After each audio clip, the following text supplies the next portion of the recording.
దేవుని పరిశుద్ధ నామానికి మహిమ కలుగును గాక. కూడిన వారందరికీ కూడా ప్రభువు యేసు నామములో వందనాలు తెలియజేస్తున్నాను.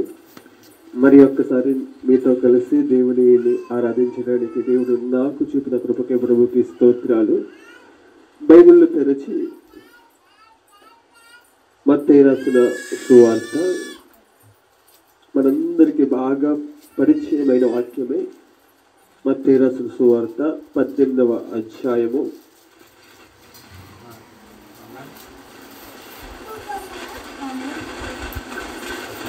మత్తయి రాసిన సువార్త 18వ అధ్యాయము 12-13 వచనాలు. 12-13 వచనాలు. మీకేమి తోచును? ఒక మనుష్యునికి 100 గొర్రెలుండగా వాటిలో ఒకటి తప్పిపోయిన ఎడల 99 కొండ మీద విడిచి వెళ్ళి తప్పిపోయిన దానిని వెతకడా? వాడు దానిని కనుగొన్న ఎడల 99 గూర్చి సంతోషించినంత కంటే దానిని గూర్చి ఎక్కువగా సంతోషించునని మీతో నిశ్చయముగా చెప్పుచున్నాను. ఆమె మనందరికి బాగా తెలిసిన విషయం. మనం ఇంకా బాగా చెప్పాలంటే తప్పిపోయిన గొర్రె కదా. దేవుడు ఏదైనా ఒక మాట రాయించాడు అంటే దాంట్లో చాలా ప్రత్యేకతలు ఉంటూ ఉంటాయి. మీరు చాలా ఎక్కువగా ఈ వాక్యాన్ని విన్నారు, చాలా సార్లు ఇది ధ్యానించారు. అయితే ఇది ప్రభు నాకు ఇచ్చిన ఒక కోణాన్ని మీ ముందు పెట్టి ప్రార్థించాలని ఆశపడుతూ ఉన్నాను. ఒక గొర్రెల కాపరికి 100 గొర్రెలు ఉన్నాయంట. ఏంటండి చెప్పండి. ఈ 100 గొర్రెల్ని జాగ్రత్తగా మేపుకుంటూ కొండ మీదకి తీసుకెళ్ళాడట. ఎక్కడ తీసుకెళ్ళాడు? ఈ కొండ మీద వెళ్ళేంత వరకు 100 గొర్రెలు జాగ్రత్తగానే ఉన్నాయి. కొండ మీదకి వెళ్ళేంత వరకు 100 గొర్రెలు గొర్రెల కాపరి మాట వింటూనే ఉన్నాయి. ఎప్పుడైతే కొండ మీదకి వెళ్ళాయో ఈ 100 గొర్రెల్లో ఒక గొర్రెకి ఎందుకో ఏం బుద్ధి పుట్టిందో తెలియదు, కానీ ఈ 99 గొర్రెలను పక్కకు నుండి తను వేరుగా వెళ్ళాలని ఆశ పుట్టిందట. వేరుగా వెళ్ళిపోయిన తరువాత ఆ గొర్రెల కాపరి దాన్ని గమనించుకున్నాడట.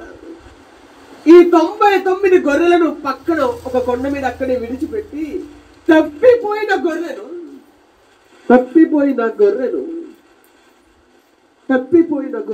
వెతుక్కుంటూ వెళ్ళి దాన్ని సంపాదించుకున్నట్టుగా వాక్యంలో రాయబడింది. ఇదే కదా మొత్తం స్టోరీ. జాగ్రత్తగా కొన్ని మాటలను మనం ఆలోచించుకోగలిగితే ఈ 100 గొర్రెలున్న ఈ సమూహాన్ని దేవుడు చాలా సార్లు చెప్తూ ఒక సంఘానికి పోలికగా చెప్పాడు. దేనికి పోలిక? ఈ సంఘాన్ని దైవజనుడు లేకపోతే దైవజనుడు ద్వారా దేవుడు ఒక అత్యున్నతమైన స్థానానికి తీసుకెళ్ళిన తర్వాత, ఒక అత్యున్నతమైన స్థానంలో సంఘం అంతా నిలబడిన తర్వాత ఏం బుద్ధి పుట్టిందో తెలియదు, కానీ ఈ 100 గొర్రెలు హ్యాపీగా ఉంటున్నాయిరా. 100 గొర్రెల్లో ఏ గొర్రె తీసిపోయేది కాదు, అన్ని గొర్రెలు సూపర్ అని అనుకుంటూ ఉన్నారు ఆ గొర్రెలు కాపాయి.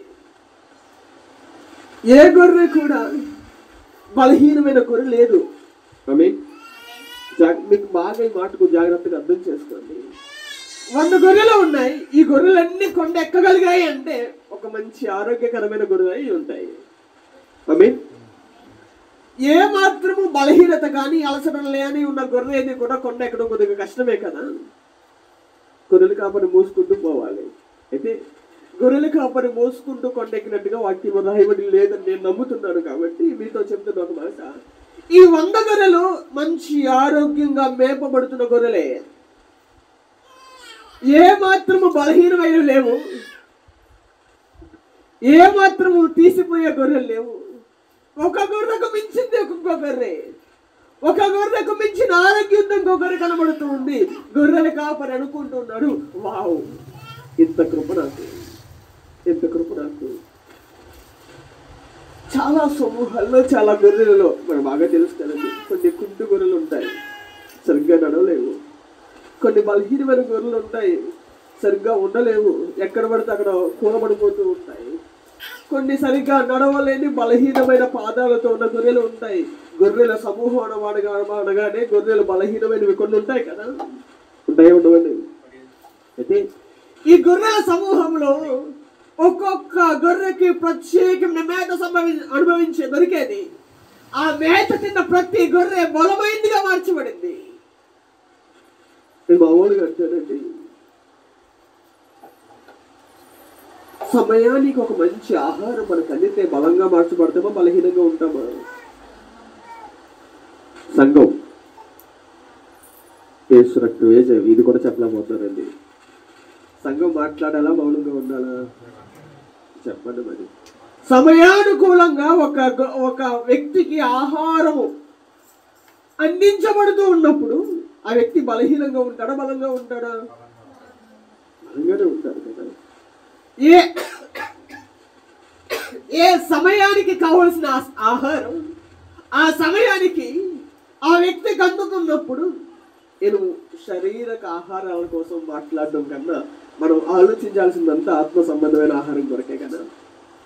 బైబిల్లో ఒక మంచి మాట ఉంటుంది, తగిన సమయం తగిన వేళల్లో తన పిల్లలకు ఆహారం పెట్టే ఆ దాసుడంట బలాన్ని పెంచుకుంటాడంట. ఏ సమయానికి ఏ ఆహారం తన పిల్లలకు పెట్టాలో చూసుకునే వారిగా ఉంటారు గొర్రెలు కాపర్లు ఎవరైనా. ఆ గొర్రెలకు అన్నిటికీ కూడా ఆ గొర్రెలు కాపరి ఆయా సమయాల్లో వాటికి సంబంధమైన ప్రతి ఆహారాన్ని పెడుతూ వాటిని ఒక బలమైన గొర్రెలుగా మార్చాడు. అనుకుంటూ ఉండొచ్చు, నా గొర్రెలన్నీ కూడా బలహీనమైనవే, ఎక్కడ బలమైనవే, బలహీనమైన గొర్రె అంటూ ఏదీ లేదు, ప్రతి గొర్రె కూడా సూపర్ అని అనుకుంటూ ఉండొచ్చు గొర్రెలు కాపరి. సహజంగానండి, ఒక 100 మంది స్కూల్ పిల్లలు ఉన్నారు అనుకోండి, 100 మంది పాస్ అయిపోతే దానికి సంతోషం ఎక్కువగా ఉంటుంది, తక్కువగా ఉంటుంది అంటారా కదా? ఏ ఒక్కడు తీసిపోయేవారు కాకుండా ఉన్న స్కూల్లో ఉన్న ప్రతి వ్యక్తి కూడా ఆ సబ్జెక్టు మీద ఒక మంచి అవగాహన తెచ్చుకొని పాస్ అయిపోయేవాడు అయి ఉంటే ఆ చెప్పిన ఆ మాస్టర్ గారికి గుండెల మీద చేసి పడుకుంటారు కదా. కొంతమంది చూసేవారు వీడి గురించి కొంచెం జాగ్రత్తగా ఉండాలి, కేర్ ఎక్కువ తీసుకోవాలి అనిపిస్తున్న సందర్భాలు ఉంటాయి. అయితే 90-100 గొర్రెలు కూడా ఒక అత్యున్నతమైన కొండ మీదకి వెళ్ళగలిగిన స్థాయిలో ఉన్నాయి. మనకు బాగా తెలుసు, కొండ మీద అనుభవం చాలా ప్రత్యేకమైంది కదా. ఒక క్రైస్తవుడు, ఒక సామాన్యమైన ఒక క్రైస్తవుడు కొండ మీదకి వెళ్ళడానికి కొంచెం అనుభవంలోనికి వెళ్ళాలి. ఇక్కడ నుంచి అక్కడికి వెళ్ళడానికి కొంచెం సమయం పడుతుంది కదా. కొండ భూమి మీద ఉంటుంది అంతే కదండి, కొండ భూమి మీదకి ఉంటుంది కదా, భూమి నుంచి కొంచెం ఎత్తుగా ఉంటుంది, అవునా కదా? ఈ భూమి నుంచి కొంచెం ఎత్తుగా వెళ్ళడానికి కొద్దిగా కష్టపడాలి, ప్రయాసపడాలి. ఆ కొండ అనుభవంలోనికి వెళ్ళడం అసామాసిగా అయిపోయే విషయం అయితే కాదు, అవునంటారా కాదంటారా? అంటే అంత మంచి స్థాయికి ఒక వ్యక్తి వెళ్ళిన తర్వాత బలహీనమైన వ్యక్తిగా ఉంటాడని ఎవరు అనుకోరు కదండి. ఎవరు అనుకుంటారా? ఒక కొండ ఎక్కే అనుభవం ఉన్న వ్యక్తికి బలహీనమైనగా ఉంటాడు అని అనుకోరు కదా. మామూలుగా అనుకున్నాం. పేతురు గారు దేవుని స్వరూప దర్శనాన్ని లేకపోతే రూపాంతరపు దర్శనాన్ని చూస్తూ ఉన్నప్పుడు తను అనుకోకుండానే మనం ఇక్కడ ఉండిపోదామయ్యా, ఈ రూపాంతరం అనుభవంలో మనం ఉండిపోతే నాకు హ్యాపీగా ఉంటుందని ఫీల్ అయినట్టుగా వాక్యం చదువుతాం కదా. అయితే అక్కడ నుంచి కొంచెం దిగి బయటికి వచ్చిన తర్వాత యేసు ప్రభు కొట్టబడుతున్నప్పుడు యేసు ప్రభు తెలియదు అని చెప్పిన తర్వాత అక్కడ రాయబడి ఉంటుంది, ఆ మాట పేతురు గారి నోటి నుంచి వచ్చిన మరుక్షణం ఆ మాటను తలచుకొని సంతాపపడి ఏడ్చినట్టుగా రాయబడింది. నేనేంటి ఈ మాట అనేసానేంటి అని ఫీల్ అయ్యి ఏడ్చినట్టుగా వాక్యాన్ని బట్టి అర్థం చేసుకోవచ్చు. ఒక అత్యున్నతమైన అనుభవంలోనికి వెళ్ళిన వ్యక్తి సామాన్యమైన వ్యక్తితో సరిపోల్చడానికి ఉపయోగపడ్డావు. మీకు అర్థం కాలేదు, నాకు అర్థమైంది. ఒక 10th క్లాస్ చదివిన వ్యక్తి ఉన్నాడు, ఒక డిగ్రీ చదివిన వ్యక్తి ఉన్నాడు. చదువుకు సంబంధించి వీళ్ళిద్దరికి ఒకే రకమైన ప్రశ్నలు తెస్తే ఎవరన్నా ఇద్దరులో ఎవరు ఎక్కువగా పాస్ అవుతారు? అత్యున్నతమైన అనుభవంలో ఉన్న వ్యక్తి కదా. ఈ వ్యక్తి కన్నా ఆ వ్యక్తి ఇంకా బెటర్గా ఉన్నాడు కదా, ఎవరంటారు కాదంటారు. ఈ వ్యక్తి ఉన్నాడు లేడని కాదు, కానీ ఈ వ్యక్తి కన్నా ఒక మెట్టు పైగా ఉన్నాడు ఇంకొక వ్యక్తి. బైబిల్ ప్రకారంగా ఆలోచిస్తే కొండ మీద ఉన్న వ్యక్తుల కన్నా కొండ కింద ఉన్న వ్యక్తులు కొంచెం అనుభవంలో కానీ వాక్యంలో కానీ కొంచెం తక్కువగా ఉన్నట్టుగా మనం చూడగలం. అయితే ఈ 100 గొర్రెలు ఒక మంచి అనుభవంలోనికి వెళ్ళాయట. ఈ అనుభవంలోనికి వెళ్ళిన తర్వాత ఈ 100 గొర్రెలు ఒక శ్రేష్టమైన అనుభవంలోనికి వెళ్ళిన తర్వాత ఈ మధ్యలో అనుకోకుండా ఒక గొర్రె కనిపించిందంట. నేను ఈ గుంపు నుండి బయటపడితే బాగుండు అని. ఈ గుంపు నుండి బయటపడితే మామూలుగా అనుకున్నామండి, ఒక గుంపు ఉందనుకోండి. ఈ గుంపు యజమానులు చెప్పేదే కదా పాటిస్తాయి. ఈ గుంపులో ఒక్కొక్కరు ఒక్కొక్క రకమైన వాళ్ళు ఉంటారు. ఏమంటే సార్ గారు, మీరు నిలవబెట్టి మీతో పాటు నడుకో నిలబెడతారు, అది కూర్చుంటావా?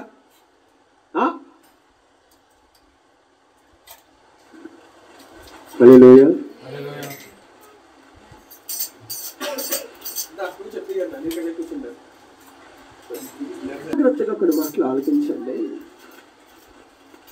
ఒక వ్యక్తి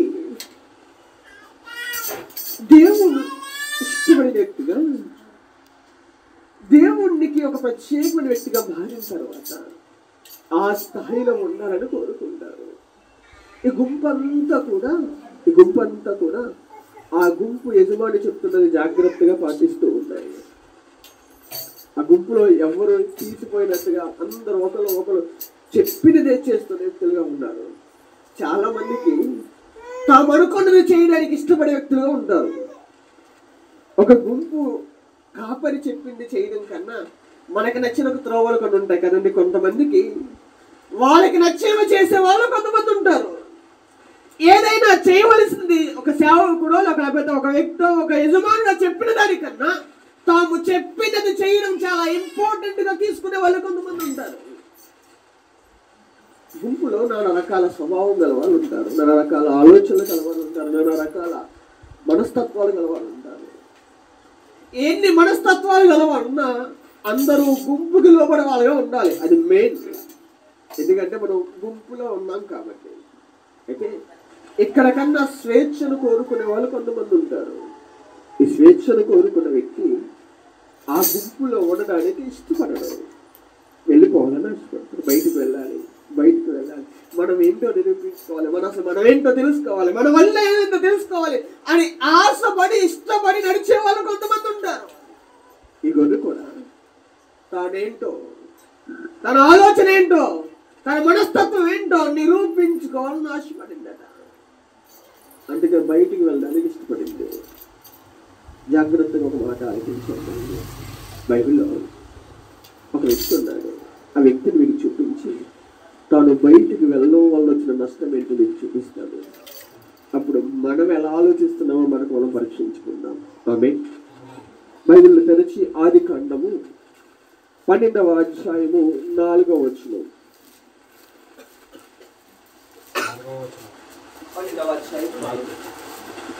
యెహోవా అతనితో చెప్పిన ప్రకారము అబ్రాము వెళ్ళెను, లోతు అతనితో కూడా వెళ్ళెను. అబ్రాము హారాము నుండి బయలుదేరినప్పుడు 70 ఏళ్ళు. చాలా బాగున్నారు.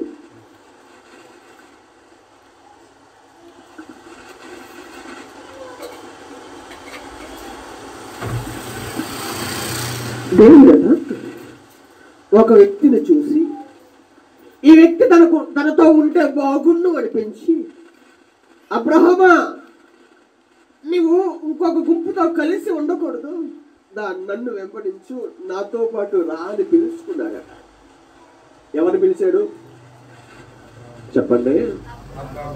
ఈ అబ్రహామును పిలిస్తే, నువ్వు వెళ్తున్నావు కదా నా చిన్నానా, నువ్వు వెళ్తున్నావు కదా బాబాయ్, నీతో పాటు నేను వస్తాను అని చెప్పి పిలవకపోయినా వచ్చేసాడు. ఒక వ్యక్తి పిలవకపోయినా వచ్చేసాడు. దీన్ని ఎందుకు తీసుకొస్తున్నావు? దేవుడు అడగలేదు, పోలేదు, రావడం కూడా మంచిదే కదా. వచ్చాడు. తన ప్రయాణం సాగుతుంది. అబ్రహాము వెళ్తున్నాడు. అబ్రహాముతో పాటు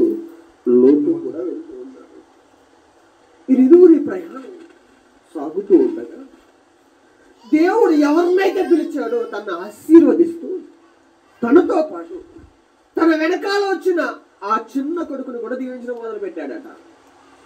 దీవెన ఎవరికి రావాలి? ఎవరు పిలిస్తే వాళ్ళకే రావాలి.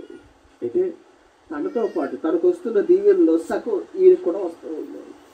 దీనికి ఎక్కువ ఫీల్ అవ్వాల్సింది ఎవరు? నాకు రావాల్సిన దీవెన ఇంకొకరు కొట్టేస్తున్నారంటే నాకు బాధ ఎక్కువగా ఉంటుందా, ఆయనకు సంతోషం ఉంటుంది కదా. దీవెన ఎవరికి రావాలి? ఎవరు పిలిస్తే వచ్చారో వాళ్ళకి రావాలి. ఎవరు ఆశీర్వదించబడాలి? ఎవరు పిలిస్తే వచ్చారో వాళ్ళు ఆశీర్వదించబడితే సంతోషపడతారు.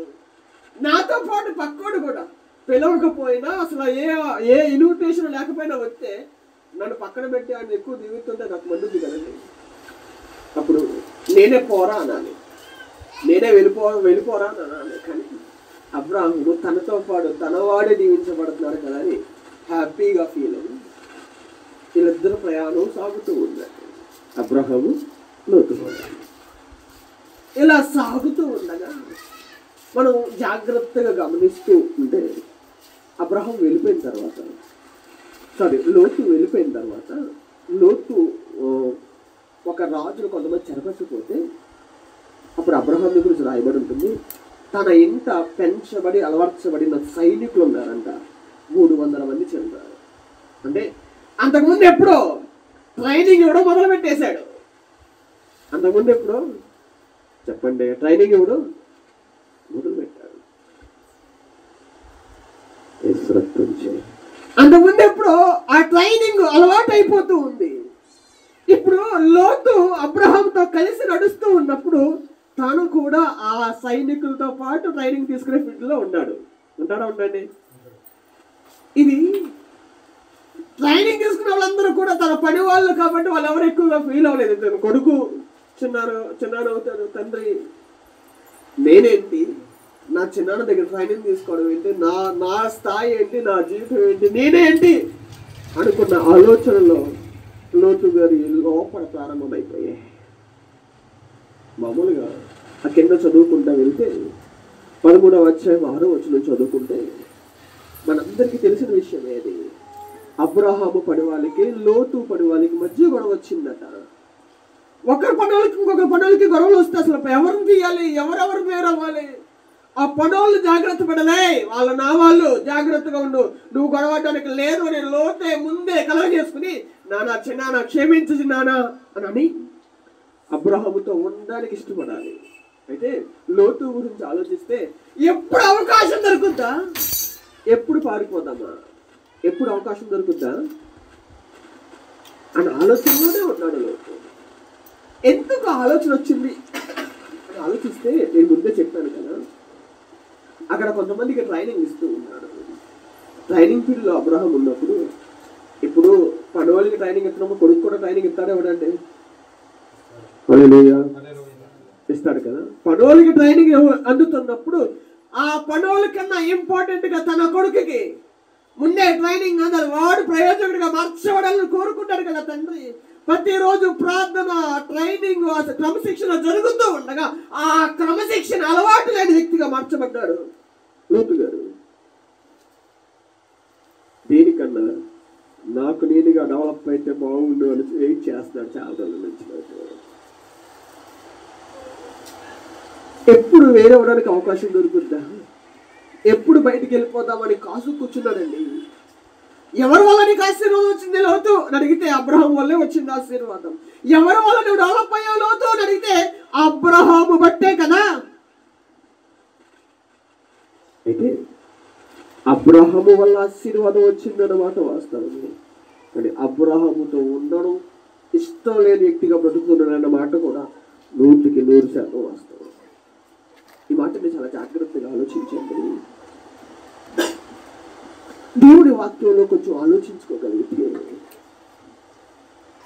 దేవుడు తన పిల్లలని చాలా శ్రేష్టమైన రీతిగా తయారు చేయడానికి ఇష్టపడతాడు. నిన్నైనా నన్నైనా శ్రమల్లో, శోధనలో, కష్టంలో, ఇబ్బందిలో నడుస్తూ ప్రయాణం చేస్తూ అలవాటులో వెళ్తూ ఉన్నప్పుడు నీకేమనిపిస్తుంది? ఈ కష్టం నాకు వద్దు, నేను బయటికి వెళ్ళిపోతే క్షేమంగా బ్రతుకుతాను అనిపిస్తుంది కదా.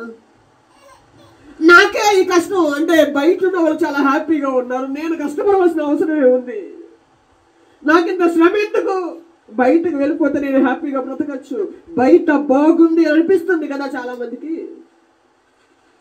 దేవుడి సంఘంగా చాలా జాగ్రత్తగా మాట ఆలకించండి.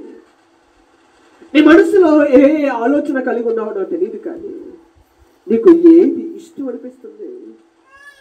దేవునితో సంబంధాన్ని కలిగి ఉండడమా? దేవునితో ఆ శ్రమలోనైనా, శోధనలోనైనా, కష్టంలోనైనా, ఇబ్బందులైనా దేవుడితో కలిసి ఉండాలని ఆశపడడమా? లేదు. ఎక్కడి నుంచి బయటపడిపోతే చాలు మన లైఫ్ ఎరగదీసేస్తే ఆశపడుతున్నాడు. లోతు అలాగే అనుకున్నాడు.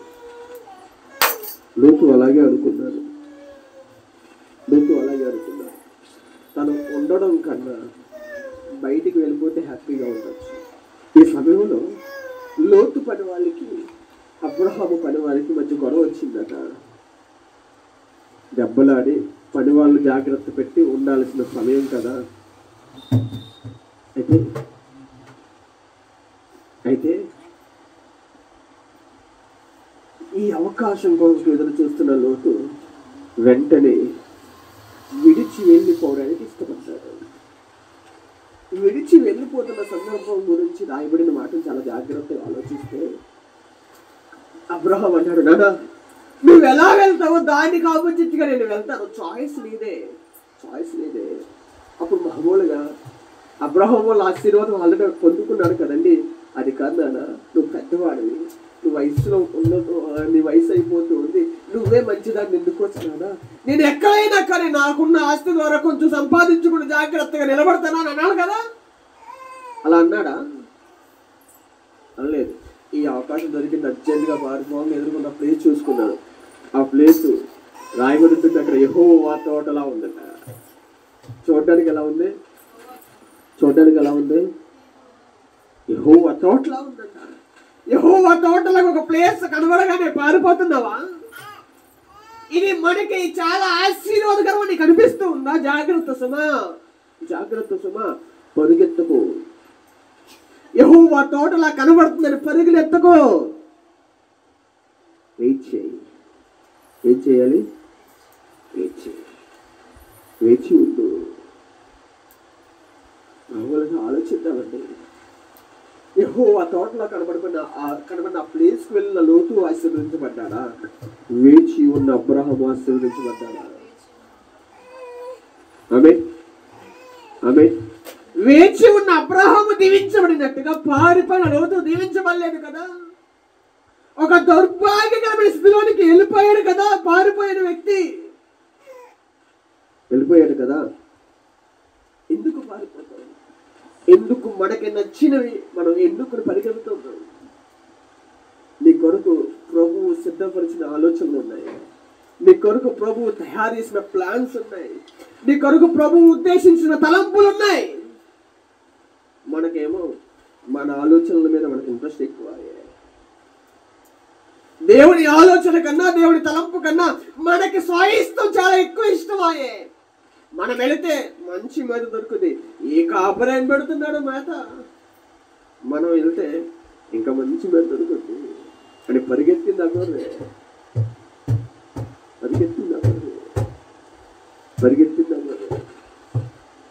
ఆ పరిగెత్తిన గొర్రె దగ్గరికి మళ్ళీ కాపరే దిగి రావాల్సి వచ్చింది. ఒక మాట జ్ఞాపకం ఉంచుకోండి. పరుగులెడుతున్నావా నువ్వు? పరుగులెట్టడం వల్ల నీకేమైనా సంతోషం అని అనుకుంటున్నావేమో. జాగ్రత్త. చాలా కాపరి, కొండ మీద ఉన్న కాపరి గొర్రె కొరకు దిగొచ్చాడట. అవును, వచ్చాడా లేదండి? ఎక్కడున్నారు కాపరి? ఒక మంచి స్థాయిలో ఉన్నారు. ఆత్మీయంగా ఉన్నతమైన స్థాయిలో ఉన్న కాపరి ఒక్క గొర్రె కొరకు. ఎన్ని గొర్రెల కొరకు? 99 ఉన్నాయి కదండి. హ్యాపీగా ఫీల్ అవ్వచ్చు కదండి. లేదు, ఒక్కటే చాలా ఇంపార్టెంట్ తీసుకున్నాడు కాపరి. జాగ్రత్తగా మాటను ఆలకించండి. నీ కొరకు కాపరి దిగి రావాల్సిన స్థితి నువ్వు తీసుకురాక సుమా. ఇంకొక మాట చెప్పనా, నేను మా గోడలో ఒక సంఘం ఉందండి, ఒక పరిచర్య ఉంది. పాస్టర్ గారు మీ అందరికీ బాగా తెలిసి ఒకసారి వచ్చి ఆరాధన చేసినట్టు కూడా నాకు గుర్తు అనుకుంటారు. ఒకసారి వచ్చారు మడియలు. తన దగ్గర కొంతమంది గొర్రెలు ఉన్నారు. మేము అక్కడికి వెళ్ళిన కొత్తలో 30 మంది ఉండేవారు, ఇప్పుడు 15 మంది అయ్యారు. ఎంతమంది? ఈ 15 మందిలో ఒక కుటుంబం సేవకులకి వారికి మధ్య తన మనస్పర్ధ వచ్చి బయటకు వెళ్ళిపోయింది. ఇప్పుడు ఈ బయటకు వెళ్ళిపోయిన వ్యక్తి కొరకు నాతో పాటు కొంతమంది ఉన్నారు. మాకు ఫోన్ చేసి, నాన్న అక్కడ ఇంకొక ఆవిడ ఉన్నారండి, ఆవిడ ఈ కళ నడిపారు, మీరు వెళ్ళి మాట్లాడండి, మీరు వెళ్ళి మాట్లాడితే ఆవిడ తిరిగి వస్తారు, మీరు వెళ్తే బాగుంటుంది అని కొంతమందికి కాల్ చేసి వాళ్ళు పంపించారు. నేను వాక్యం చదువుతున్నాం, అసలు ఎవరు వెళ్ళాలి ప్రభు అని బైబుల్ ప్రార్థిస్తూ చదువుతూ ఉండగా కాపరే వెళ్ళాడు. బయట వాళ్ళు వెళ్ళగానే ప్రభు మాట్లాడితే నాకు భయం వేసింది, బాధ వేసింది, ఏడ్చి వచ్చింది. ఎవరు వెళ్ళాలి గొర్రె దగ్గరికి? దిగిపోయిన గొర్రె దగ్గరికి మళ్ళీ సేవకుడే దిగి రావాలి. ఇంకా గొర్రె రావడం వల్ల ఉపయోగం లేదు. ఈ గొర్రెతో పాటు ఆ గొర్రె కూడా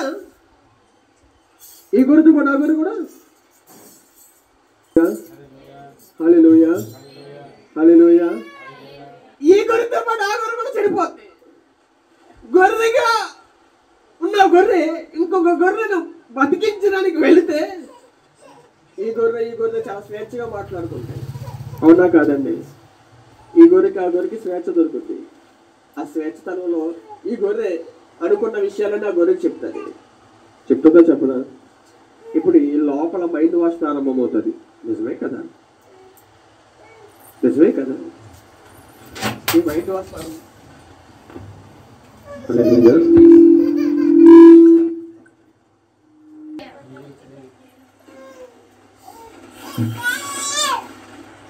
వచ్చేసాము. చాలా జాగ్రత్తగా కొన్ని మాటలు ఆలోచించండి. ఎవరు దిగి రావాలి అంటే గొర్రెల కాపరే దిగి రావాలి. అత్యున్నతమైన స్థానంలో ఉన్న వ్యక్తి దిగి రావడం అన్నది కొంచెం ఇబ్బంది కలిగించే విషయమే కదా. ఎవరి కొరకు దిగి వచ్చాడు? ఎవరైతే దిగి వెళ్ళిపోయారో వాళ్ళ కొరకు దిగి వచ్చారు. ఒక మాట అడుగుతున్నాడు, దేవుడి సంగమా నా వైపు చూస్తారా? ఒక మంచి స్థానానికి వెళుతూ ఉన్నారు. ఒక మంచి బలమైన గొర్రెగా మీరు కట్టబడుతూ ఉన్నారు. ఒక బలమైన గొర్రెగా కట్టబడుతున్నా నీవు నీ సేవకుని దిగి వచ్చే స్థాయిలోకి వెళ్ళిపోతున్నావేమో. జాగ్రత్త సుమా. అర్థమైందా? మనం ఎక్కి వెళ్ళాల్సిన వ్యక్తులు ఎప్పుడైనా ఎక్కడికైనా పరలోకానికి ఎక్కడ ఎలా వెళ్ళాలి? దిగి వెళ్ళాలా? చెప్పండి. మనం ప్రయాణం ఎప్పుడు ఎక్కి వెళ్ళాల్సిన ప్రయాణమే, దిగి వెళ్ళాల్సిన ప్రయాణం కాదు. మనమేమో కొండ మీద ఉండవలసిన మనం ఇంకా కొండ మీదకి వెళ్ళాల్సిన పరిస్థితిని మానేసి కొండ దిగుకు వెళ్ళడానికి ఇష్టపడుతూ ఉన్నాం. బైబిల్లో ఒక ఆయన ఉన్నాడు, ఆయన పేరు బైబిల్లో ఒక ఆయన ఉన్నాడు. ఆయన యెరూషలేములో ఉన్నాడట. యెరూషలేము నుంచి ఎరుకోకి ప్రయాణం అయ్యాడట. అక్కడ రాయబడి ఉంటుంది, దిగి వెళుతూ ఉన్నాడట. ఎలా వెళ్తున్నాడు? నువ్వు దిగడానికి ఇష్టపడితే జాగ్రత్త సుమా. దిగి వెళ్ళే దారిలోనే, ఏ దారిలో చెప్పండి? దిగి వెళ్ళే దారిలో చెప్పండి. దిగి వెళ్ళే దారిలోనే దొంగలు ఉన్నారు. ఎక్కి వెళ్ళే దారిలో కాదు. నేను చెప్తాను, మనం ఈ బాగా అర్థమవుతా. ఎక్కి వెళ్ళే మనసు గలవారి దారిలో దొంగలు లేరు. దిగడానికి ఇష్టపడే వెళ్ళేవారి దారిలో, దిగడానికి ఇష్టపడి వెళ్ళే వారి దారిలో దొంగలు ఉన్నారట. వాడు దిగరావడం చూశారు, వెంటనే వాడిని పట్టుకున్నారు.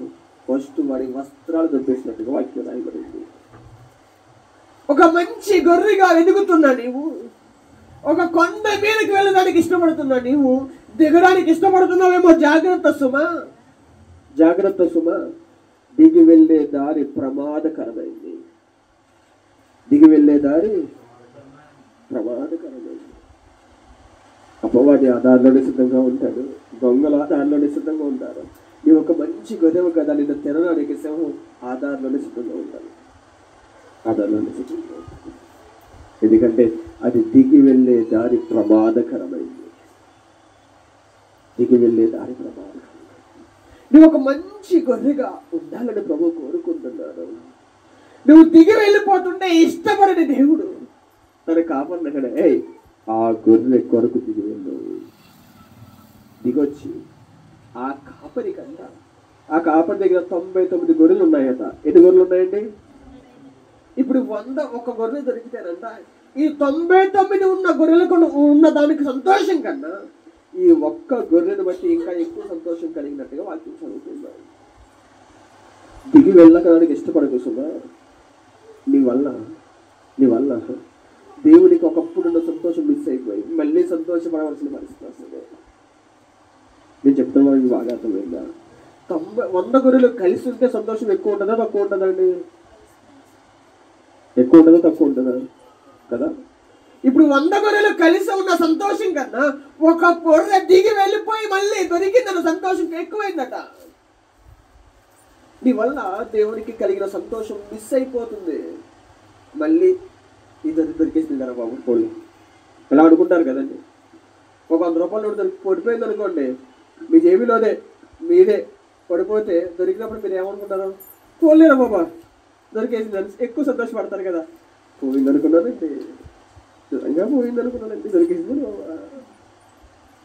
అలా సంతోషపడవలసి వస్తుంది మేము చూసి ప్రభువుకి మనం దిగి వెళ్ళిపోయి దొరికితే అలా సంతోషపడాలి. పోలేరా దిగి వెళ్ళి ఏ పడుకో దొరకకుండా నాకే దొరికేదా సంతోషమే. సంతోషం జాగ్రత్త సుమా. నీవు ఏ అనుభవంలో ఉన్నావు జాగ్రత్తగా చూసుకో. ఆయన లోతు గారు ఉన్నారు కదా, లోతు అబ్రహాముడు వేరైపోయిన తర్వాత వెళ్ళిన ప్రదేశంలో కానీ వెళ్ళిన జీవితంలో కానీ లోతుని ఒక మంచి ఉదాహరణగా తీసుకుని ఎలా బ్రతుకుదాం అనుకున్నాను నీకు ఒక్క ఆలోచన కూడా లేని పరిస్థితిలోకి వెళ్ళిపోయాడు కదా లోతు. మనం అబ్రహాముని ఒక మంచి ఉదాహరణ తీసుకుని అబ్రహాంలా బ్రతకాలరా అని కోరుకుంటాం, కానీ లోతుని ఒక ఉదాహరణగా తీసుకుని లోతులా బ్రతకాలని ఎవరన్నా కోరుకుంటారా? హల్లెలూయా. నీకు దిగి వెళ్ళడానికి ఇష్టపడితే జాగ్రత్త సుమా. నీవు ఒక్కోళ్ళకి ఆధారంగా కాకుండా నేను చూసి ఒక శ్రీ బాబా ఇలా బ్రతకూడదు అని కోరుకోవడానికి ఆలోచనగా మార్చబడిపోతావేమో. జాగ్రత్త. దిగి వెళ్ళడానికి ఇష్టపడద్దు, కలిసి ఉండడానికి ఇష్టపడతాం. దేవుడితో కలిసి ఒక మంచి అనుభవంలో కొండ మీద ఉండే అనుభవంలోనే ఉండుటకు ప్రభు కృప చూపి నడిపించునుగాక. మోకరించి